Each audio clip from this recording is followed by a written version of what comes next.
compartir.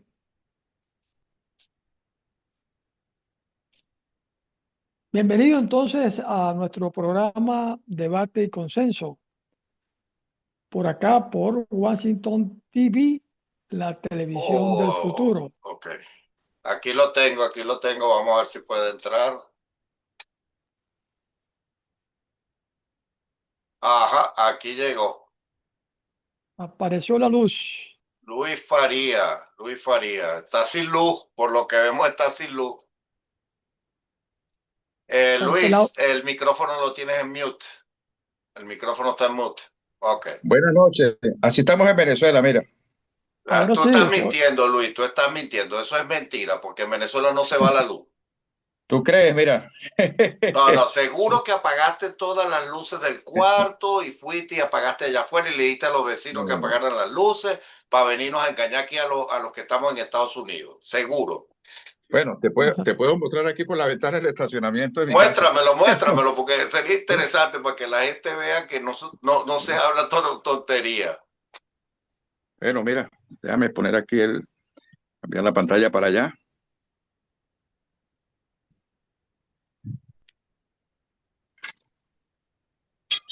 Oh my God, sí, sí. Y allá donde hay luz, ¿qué es eso? Allá debe ser la gobernación ahí. No, esos son la parte de entrada en San Cristóbal, pues se ven en unos sectores y en otros no, pero aquí en este sector nuestro que estoy cerca del casco de San Cristóbal, del centro, se nos fue la luz. Exactamente a Ok. las 8. Estamos Bueno, entrando le al voy a programa. dar el paso a René para que haga la presentación, Luis. ¿Cómo no? Aquí vamos a ver qué podemos hacer. bueno, bienvenidos a nuestro programa Debate y Consenso, por acá por Washington TV, la televisión digital del futuro. Ahora, eh, Bueno, todos los miércoles a las 8 p.m. hora Washington, siempre tenemos este programa. Me acompaña eh, el doctor Rafael Leonardo Prieto y este servidor René Núñez Rodríguez. Hoy tenemos un invitado con unas características variadas muy interesantes, Leonardo, porque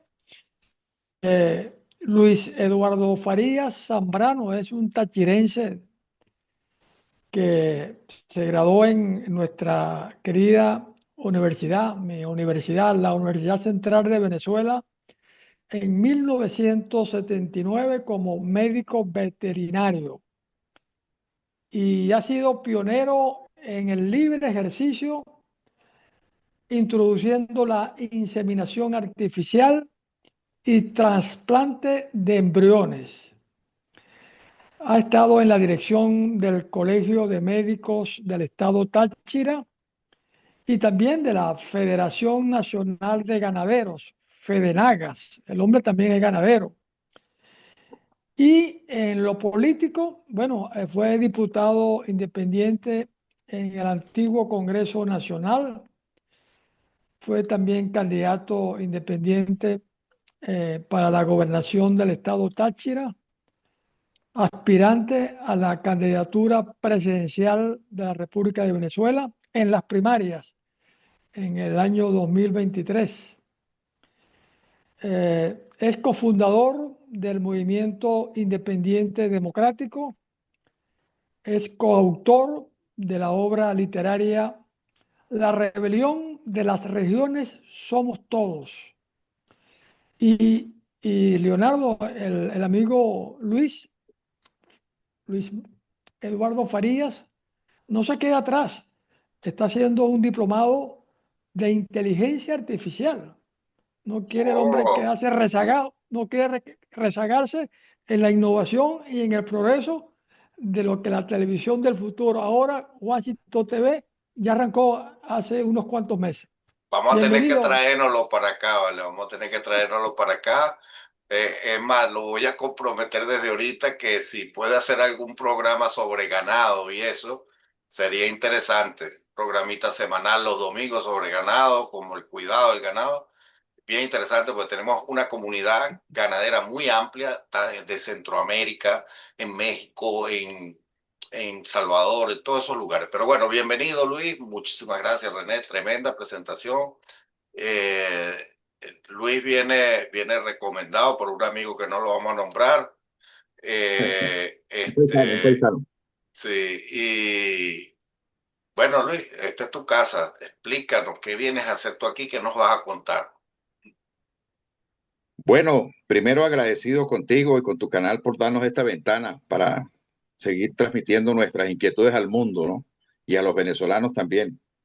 Efectivamente, mi actividad profesional en la medicina veterinaria me llevó al campo a ser ganadero a orillas del río Arauca, en plena zona guerrillera, donde manda el ELN y las FARC colombianas.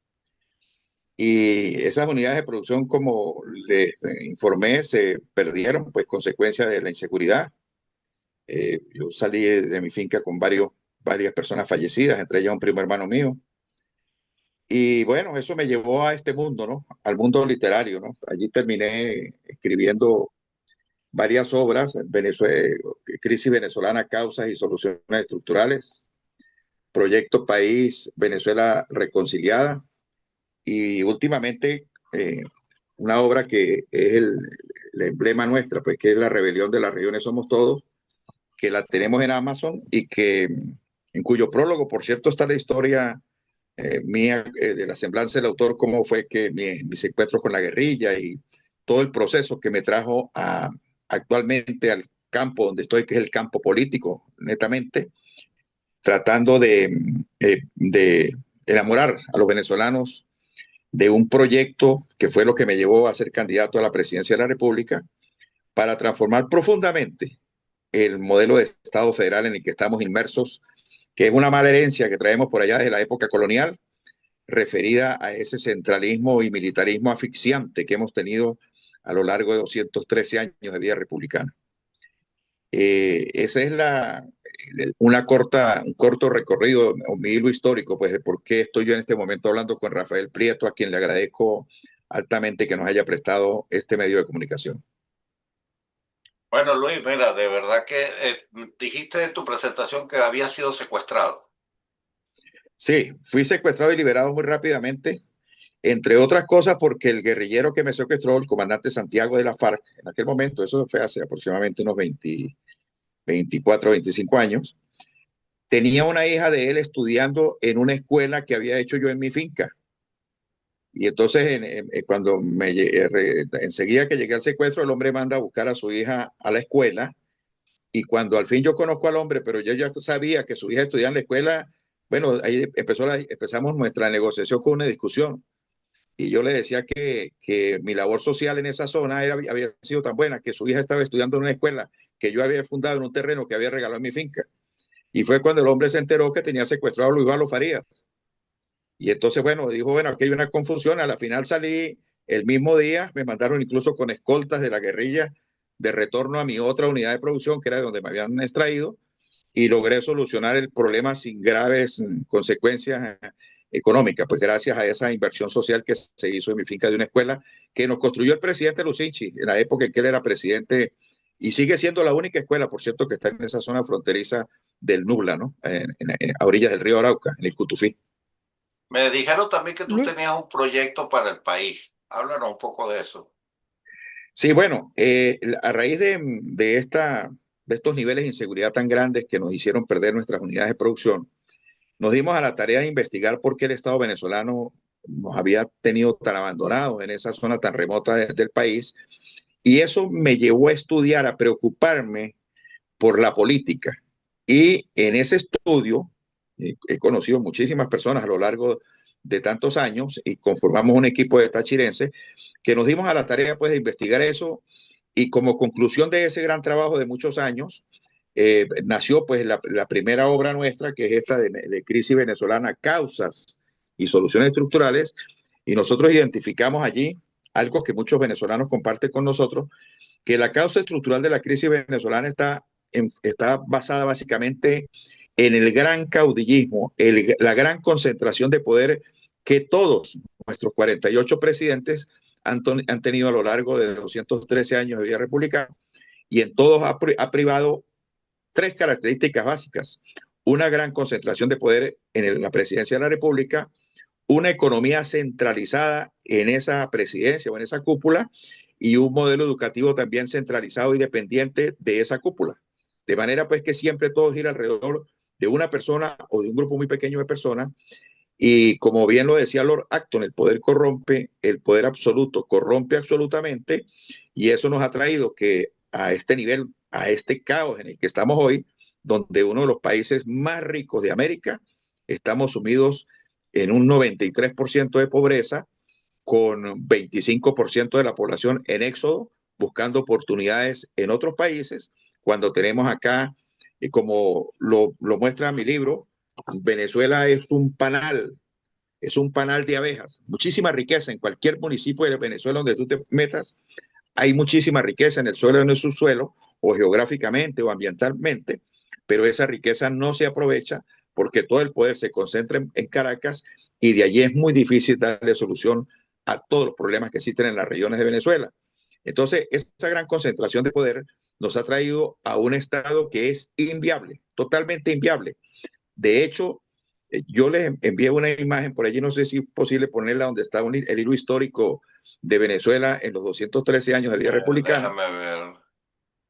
Es una donde están todos los presidentes de Venezuela, ¿sí? Bueno, en esa imagen nosotros reflejamos cómo durante 213 años de vida republicana solamente hemos tenido escasamente 20 años de paz y prosperidad referidos al lapso de tiempo entre el 58 y el 78, lo que conocemos como el Pacto de Punto Fijo. Los primeros 20 años del Pacto de Punto Fijo han sido, a lo largo de 213 años de vida republicana, la mejor época que ha vivido Venezuela. Salimos de esa época militarista que terminó con Juan Vicente Gómez. Básicamente, bueno, a esto se llegó, en esto es que estamos ahorita, a esto se llegó, pero yo otra imagen por allí que es la que quisiera, donde está el hilo histórico de todos los presidentes, y allí vemos en esa imagen cómo en estos 20 años, del 58 al 78, fueron los mejores índices en Venezuela que tuvimos de bienestar, de escuelas rurales, electrificación de todo el país, pero ese proceso de bienestar que cumplimos en Aquí esos 20 años. tenemos una lámina, aquí vemos todos tus libros.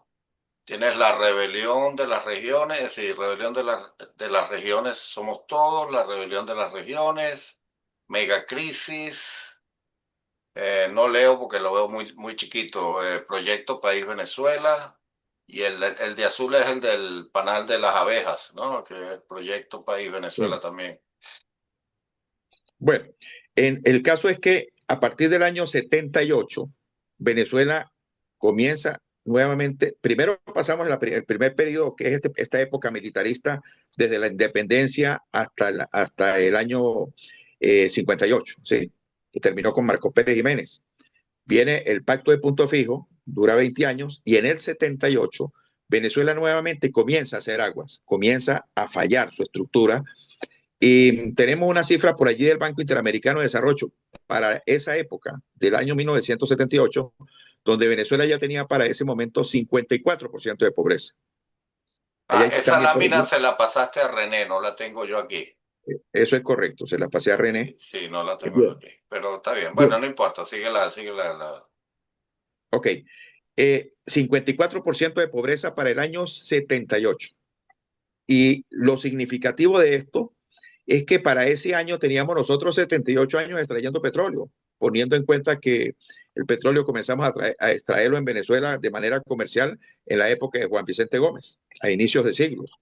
Bueno, 54% de pobreza en el 78, eso dio origen, ese descontento que se generó después del Pacto de Punto Fijo, que es lo que nosotros llamamos la época de la decadencia de la democracia en Venezuela, y cuyo parteagua fue el Viernes Negro, en febrero de 1983. De allí para abajo, Venezuela comenzó en decadencia hasta que apareció, entre comillas y subrayado, El Salvador, ofreciendo revertir esta situación, y resulta que no la revirtió. En el 98 se hace presidente de la República el teniente coronel Hugo Chávez Frías, y hoy en día, 26 años después, tenemos a Venezuela con unos índices del 93% de pobreza y el 25% de la población huyendo en desbandada, buscando oportunidades en otros países.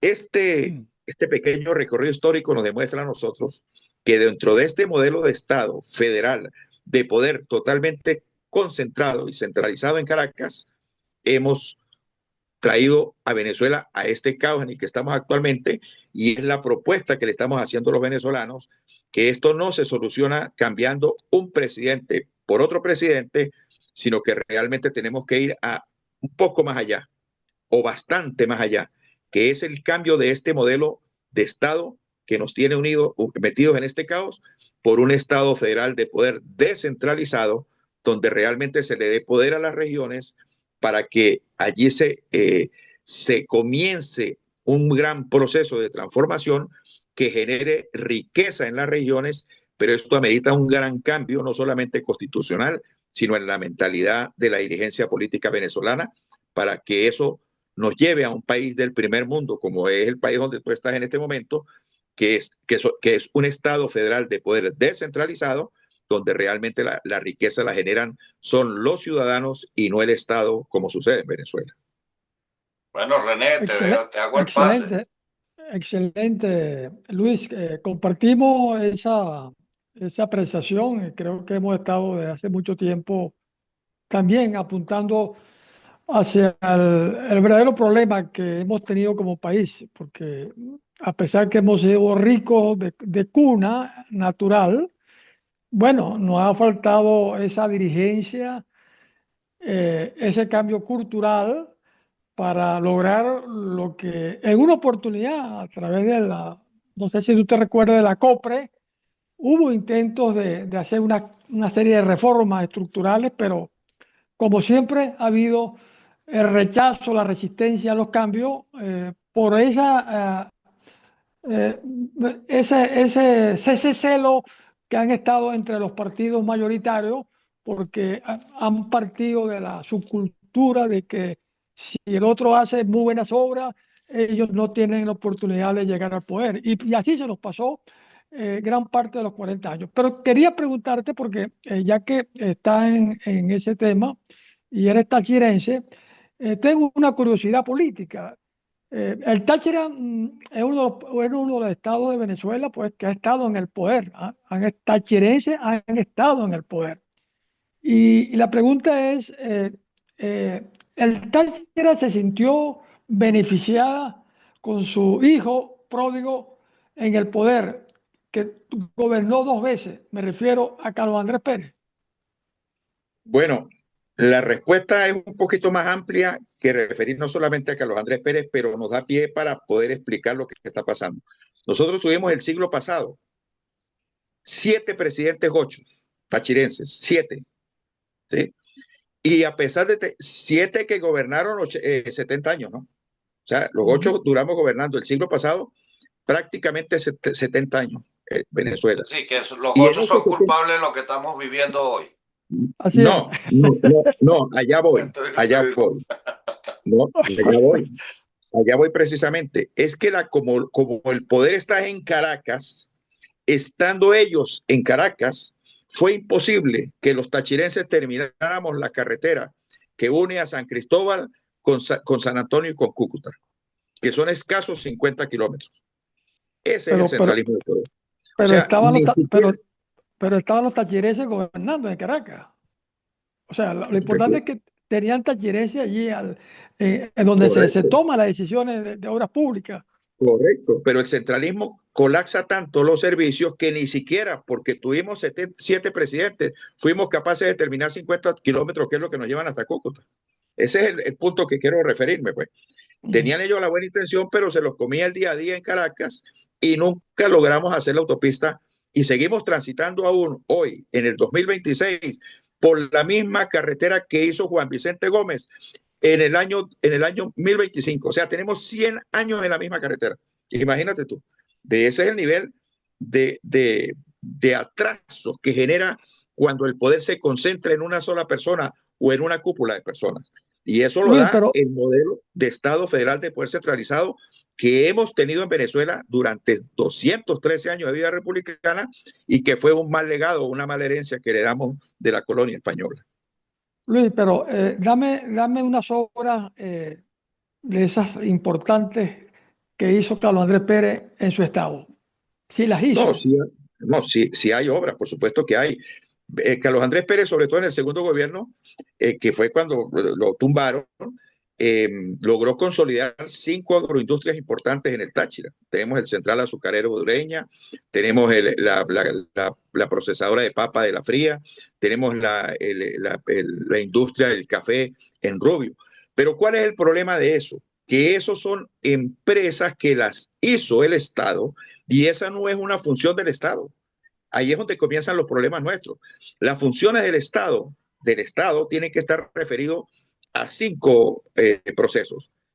Otorgar seguridad, obras públicas, justicia, orden y salud y educación pública. Eso es lo que Y, tienen que co- hacer los gobiernos. Las y cobrar industrias, impuestos. Y cobrar impuestos. los impuestos que Bueno, eso generan las entra dentro de actividades, la política fiscal. Bueno, o los sea, impuestos, No, así se llame, pero tienes razón, pero fíjate una cosa, que tú estás hablando de eso allí. Y yo creo que hay que ser más claro. El problema en Venezuela ha sido ideológico, que nos metieron una socialdemocracia que en Costa Rica, bueno, los estatutos de acción democrática fueron prácticamente copiados los estatutos de un partido de Costa Rica y nos metieron esa socialdemocracia donde nos enseñaban que el Estado era responsable de todo, que el Estado tenía que darnos todo, y eso destruyó el país, porque eso creó a ese venezolano que llegó incluso aquí a Estados Unidos a que le dieran alojamiento, que le dieran comida, que le dieran que... Eso, y eso hay que decirlo tajantemente, es decir, es el resultado de gobiernos con políticas de izquierda, es decir, ideologías de izquierda, que lo que hicieron fue deformar la sociedad venezolana como la han deformado en todo el mundo.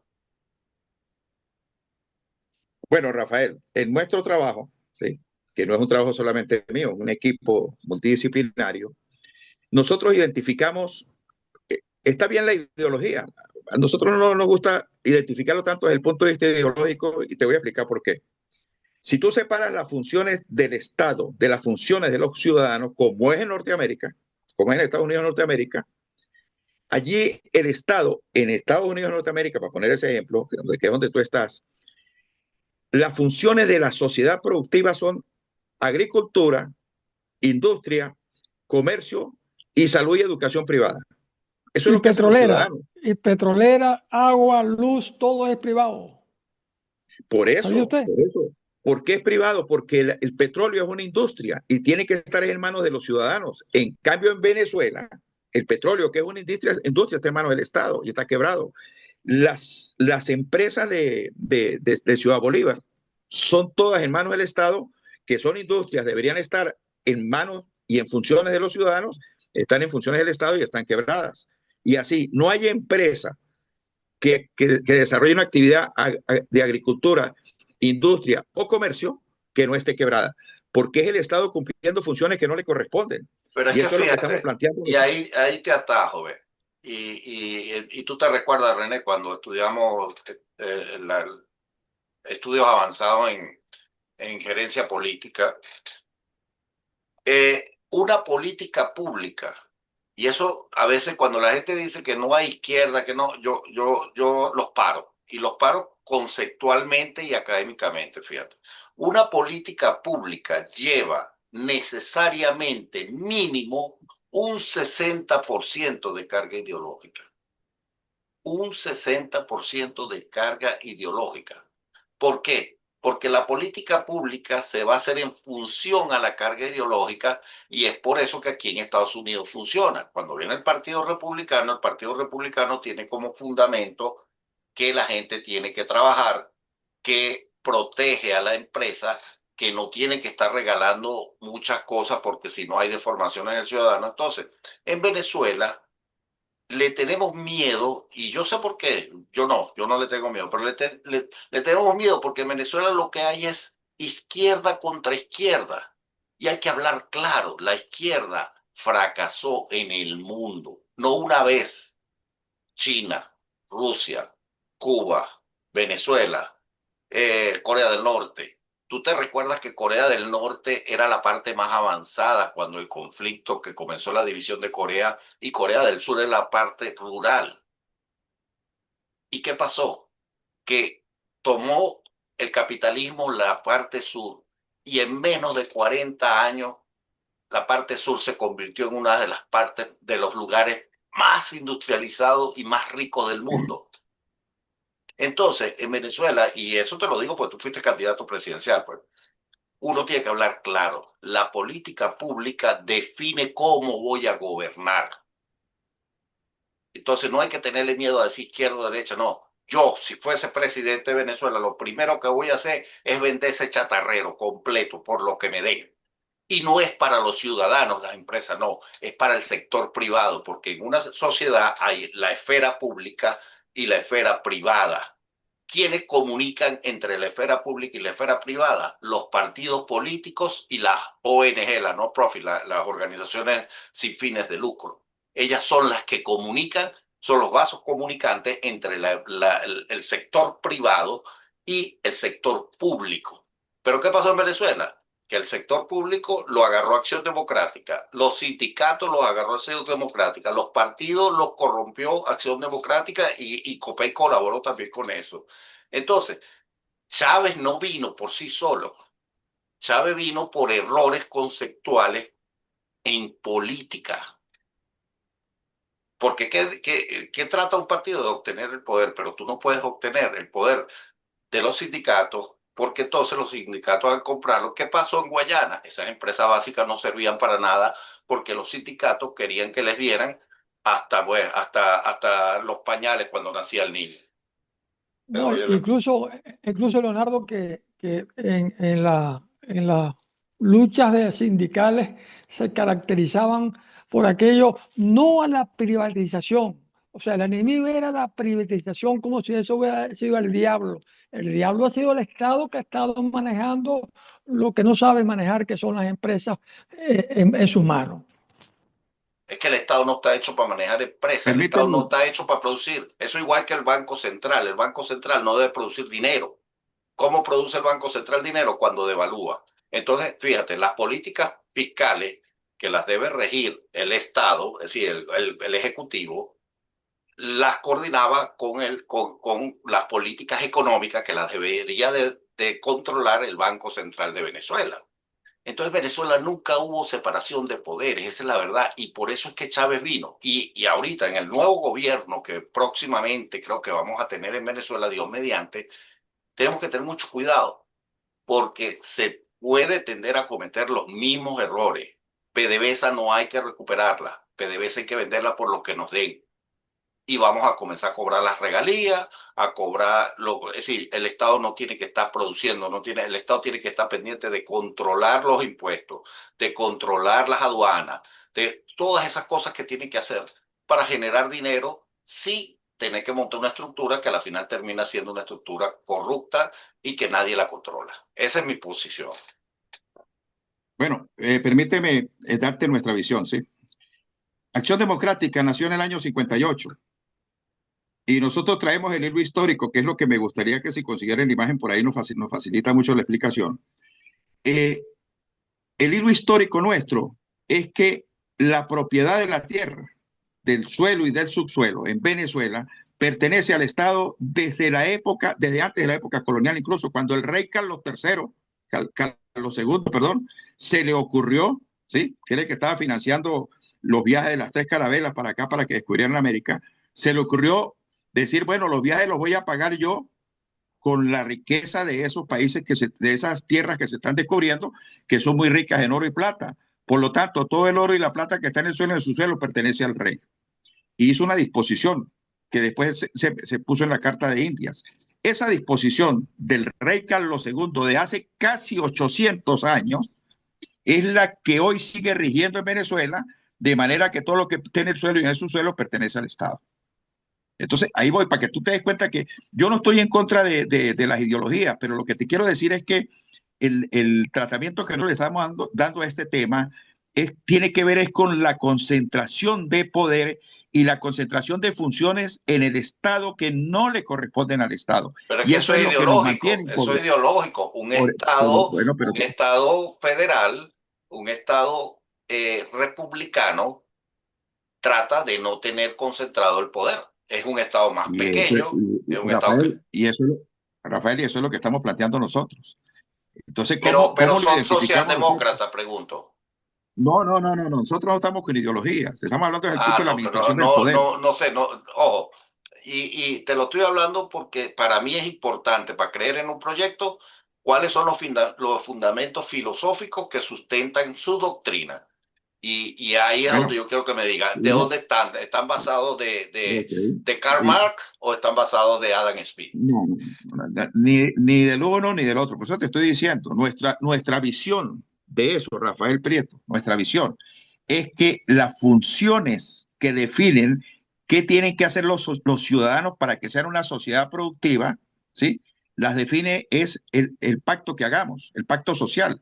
Si ese pacto social dice que la agricultura, la industria y el comercio la hace el Estado, bueno, estamos fritos, eso conduce a la pobreza.